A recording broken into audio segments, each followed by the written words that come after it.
Very good evening. Thanks for joining us here on The Big Focus. I'm Afrida Rehman Ali. This is the show that turns your focus back to the issues that matter to the citizen. Today we are going to talk about the issue of crumbling infrastructure in Karnataka. Two incidents have exposed the level of infrastructure, the standards have fallen, and owing to that, you see these two cases which we will bring to your notice today happening amidst a raging controversy where contractors have only recently leveled corruption allegations against the state government for taking commission in government contracts. So here comes these two instances of infrastructure collapse within few hours of each other, and this caused by rain in Karnataka. The downpour has exposed poor infra in the capital city of the country. Showing you on your screens right now, on one side, parts of a newly inaugurated stadium roof that collapsed in Bengaluru. It was only recently inaugurated, as recently as the 1st of March. So there you see the collapse of a roof. On the other side in Udupi, a floating bridge that was unveiled just last week gets washed away. Apparently 80 lakh rupees spent on the construction of the floating bridge. We also have information now that indicates that close to 50 crores were spent on the stadium. So that's the level of the infrastructure, the sort of instances that expose the state of infrastructure. Karnataka's first floating bridge collapses 3 days after the inauguration, and this floating bridge located in the Malpe beach was supposed to boost tourism. It was inaugurated by MLA Raghupati Bhatt last Friday. The operation of the floating bridge, of course, has now been suspended after it partially got dismantled on Sunday. Some authorities are saying that it is because of the cyclonic weather and because of a precaution they decided to collapse the bridge. We will talk about that, but important point here is that 80 lakh rupees were spent on this particular bridge, which you're looking at on your screens. Like I said, the idea was to bring in more tourists to this part of Karnataka. And the incident took place after heavy rains lashed across parts of Bengaluru, uprooting trees, inundating several roads and collapsing infrastructure across the state. The other instance is that of a stadium, the Atal Bihari Vajpayee Stadium, where the roofing and the structural metal frames of a gallery at one of the buildings in the Bomanhalli ward range of the stadium collapsed last night after the rain. The stadium was built at a cost of 50 crore rupees. It was inaugurated by Chief Minister Basavaraj Bommai on the 1st of March.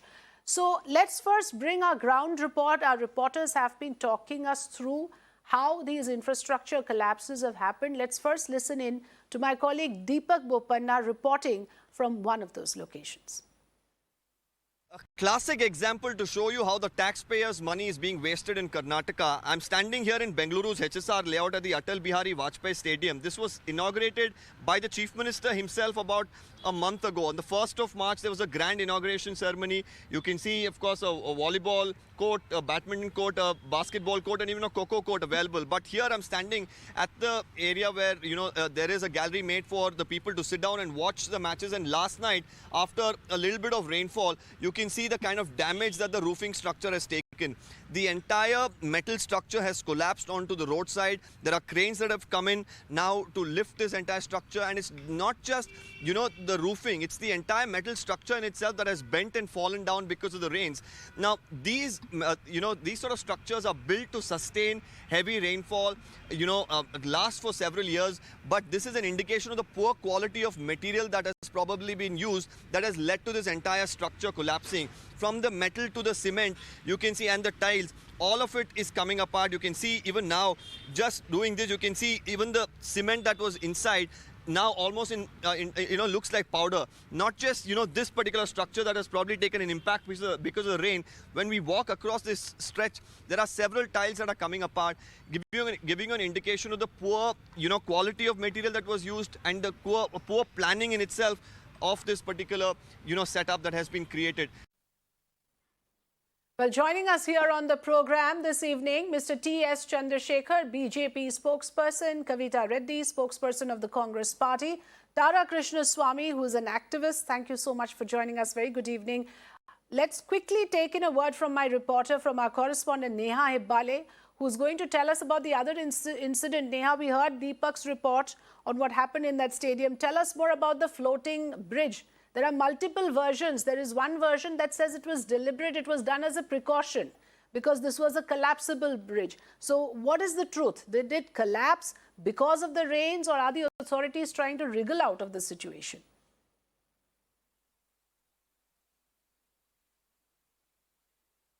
Well, Afrida, we'll just, get right to it. So this was the floating bridge that was inaugurated with a lot of fanfare in Udupi district of Karnataka. The MLA himself had inaugurated this particular bridge that we're referring to. And like you rightly mentioned earlier, it was meant to boost the tourism around that area. However, since it has been raining and, since we have been seeing a cyclone that has been, approaching, of course, towards West Bengal is what we understand. Of course, what the authorities today went on to say was that while a part of the bridge had collapsed owing to the cyclonic storm and owing to the winds and the rain over there, the rest of the bridge, in fact, barring those parts which had already disjointed, the rest of the bridge was manually taken down by the authorities in order to ensure that, there aren't any untoward incidents over there, following which they said that they would eventually put it back. But, this really brings us back to the question of Afrida right now. Though this bridge was built by a private player, it was ultimately, in fact, meant to boost the tourism in the state. And it's also imperative that, this brings us back to the biggest issue that Karnataka has been, in fact, raked with right now, controversy that's been raked about the contractors, complaining that there's been a 40% commission that's been collected. So, there are two issues over here. One, of course, being the fact that contractors have complained about a commission that's being, asked of them. But the second also brings us back to the bigger issue at hand, which is the quality of the infrastructure. Now, just for a minute, of course, if we even assume that though the government money was not spent on this bridge, the bottom line is, Afrida, that, had there been an untoward incident today, had someone been on that bridge, had there been any sort of mishap that happened in either of the cases, be it in Bengaluru at this, stadium that was inaugurated, or at Udupi on this floating bridge that collapsed, the ultimate point that we're really trying to make over here is that it's quite unfortunate, despite spending huge sums of money, about 50 crores on the stadium that was inaugurated by the Chief Minister and roughly about, 80 lakhs that was spent. The point is that the infrastructure in the state has not been of a decent quality. It has been crumbling, and we've been seeing how citizens have been faced with this issue time and again. While in this case, we're only talking about, a bridge or a stadium over here, the bigger question at hand still remains about how taxpayers are, in fact, paying through their nose right now. And this is the kind of infrastructure that they receive. Yes. Talk to any citizen, any active citizen of the city today, they would tell you, be it the roads, be it the drainage system, or be it any of the other infrastructure, basic infrastructure that we're looking at, that's really lacking. And, of course, this comes at a time when Bengaluru has been termed as the IT capital, as the Silicon Valley of the country. Thank you, Neha, for joining us. Mr. Chandrasekhar, taxpayers' money being squandered in this manner, isn't it? Look at the substandard infrastructure, 50 crore rupees spent in that stadium, and it is not even rain resistant. And this comes close on the heels of all the, noise that we heard, the allegations made about the state government taking commission for government contracts. This is a stinking mess for your party in Karnataka, where the crumbling infrastructure that we have shown our viewers is a standing testimony to the fact that, for all those corruption allegations might be true. Madam, good evening, and also good evening for my co-panelists. See, first of all, I'll start from the floating bridge that was built by the private people to encourage tourism there in Malpe Bridge, near Malpe. And it was built by a private people, and where our MLA there, Mr. Raghupati Bhatt, went and inaugurated. So they had a lot of precautions where they had 10 lifeguards, 30 life boys, then one patrol boat, and also every security things were done. And the bridge was built with Pantons blocks. So as we said, in India, this is the first floating bridge. There are certain, yesterday, on Sunday only, there were more than 30,000 people there. Due to floods and due to cyclone, it has been affected there. And we have some issues, which due to the precautionary step, they have said they will look into it. So it was a private initiative which was done, where government of Karnataka, they support, number one. But even if it is, is a private initiative, isn't there, a rule in place? The BBMP is supposed to take suo motu cognizance. Safety is your responsibility. Safety of the citizen. Madam, This could have been a tragedy if there were people on that bridge. Yes, madam. That was the floating bridge where they had all the security measures there. So I already told you. Secondly, when we come to the Bangalore Stadium, where the canopy or some iron and things they were floating due to heavy rains in Bangalore, which was at the speed of more than 40 kilometers according to the meteorological department. And yes. I don't substantiate or support the nature of work which has been done. There will be a proper inquiry on that, and a proper investigation will be done. And whatever the lapse in that work is there, that will be seen by the government, and a proper stringent action will be taken. To finally conclude, see, Bangalore has also built a great international airport, a great metro subway stations, and also roads, everything else. We are up to the standard of the world, and we stand up to the Silicon Valley. So just blaming BJP government for 40%, 80%, 90%, 100%, it's all meaningless. And if there is any mistakes, if there is any infrastructure problems, the government is there to take action. We are but this is embarrassing, isn't it, for your government, for the public at large? I have allowed you to make your point. Let me have Kavita Reddy respond to it. Ms. Reddy, go ahead. First of all, I am on this panel more as a citizen and an activist, and not really much as a Congress spokesperson, because I've been involved with this construction of this stadium thing for a very, very long time. First of all, this stadium, the playground, was saved by the citizens and nothing to do with the MLA there. The citizens fought and saved this stadium for the playground. When the stadium was proposed by the MLA, every single citizen opposed it, saying that we want open grounds.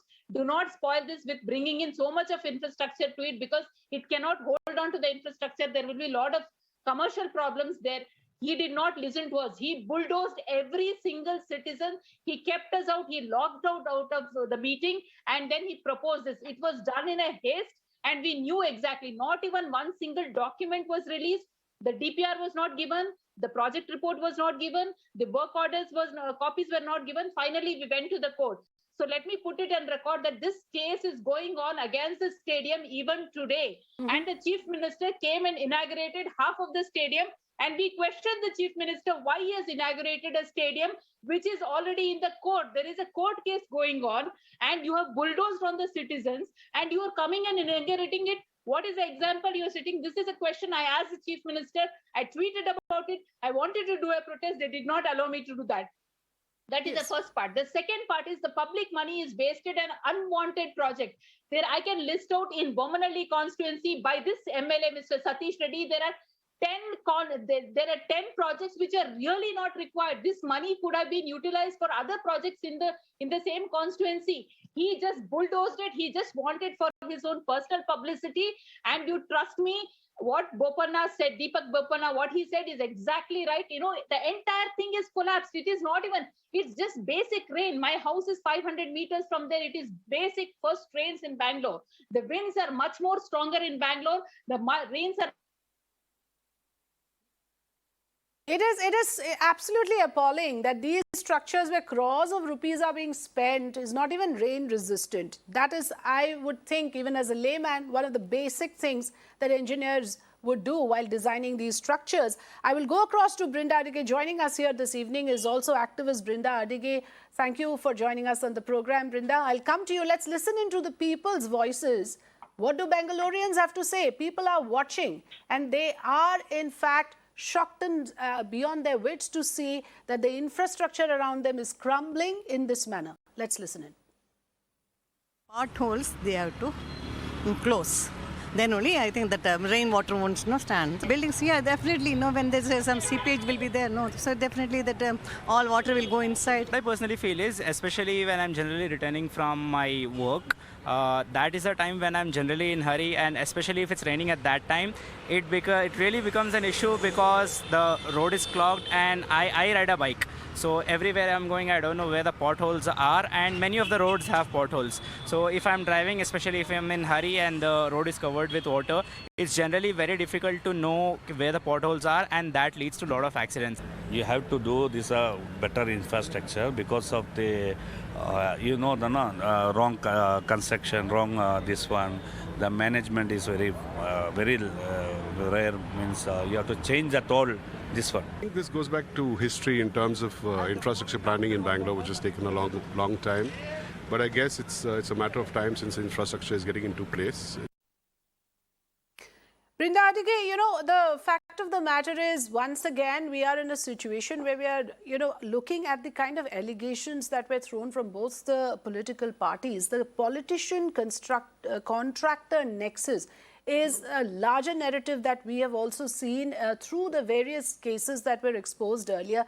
Now, what we are getting to know is even if an officer wants to get out of this cycle, he cannot. He'll get transferred at the behest of the politicians. That is the kind of culture that is there in Karnataka. As an activist, what is your observation? Why are we in this situation today?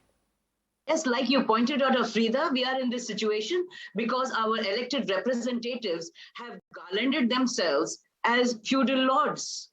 They would decide what they want and what they don't want. They have forgotten that they have been elected by the citizens and that they are not any zamindar or feudal lords.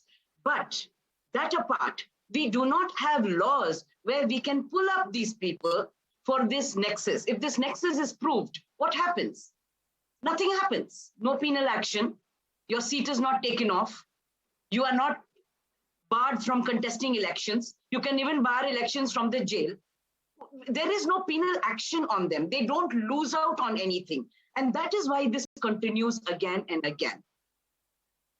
That apart, again, the bureaucracy, when this stadium was getting built, like Kavita pointed out, how can any permission be given when there is a court case against that construction? So what the politicians are saying is we are not afraid of anybody. We are the lords and we will do what we want, and the court can probably take a walk. And the citizens, I don't know what they will ask us of. Do you want us to vote you into power or not? Or are you so confident that you will come back into power irrespective of what you do? Because here there is impunity, political impunity. All the politicians feel that there is nobody who will question them and nobody will challenge them. And if anybody does so, probably they will be silenced. But also the bureaucracy, where they have not done any inspections, there's no monitoring done. The only saving grace is there were no people there. Can you imagine loss of life because of that roof that has fallen off? That is the only saving grace. Otherwise, the taxpayers' money is literally squandered. Yes, that's the point we are raising here on The Big Focus. I would like to thank all the guests joining us this evening, but we have to underline what Brinda just said. Ultimately, people are getting shortchanged. Colossal waste of taxpayers' money. The rot runs deep indeed. And this is a time to wake up. Yes, a major tragedy has been averted. There could have been people in that bridge. And just it is, of course, a matter of huge luck that we did not have anybody out there or no loss of lives. That's it for now on this particular discussion. We'll come back after a very quick break. Coming up on the other side, the situation worsens in Sri Lanka. Curfew imposed in the whole of the island nation. More on that in just a bit.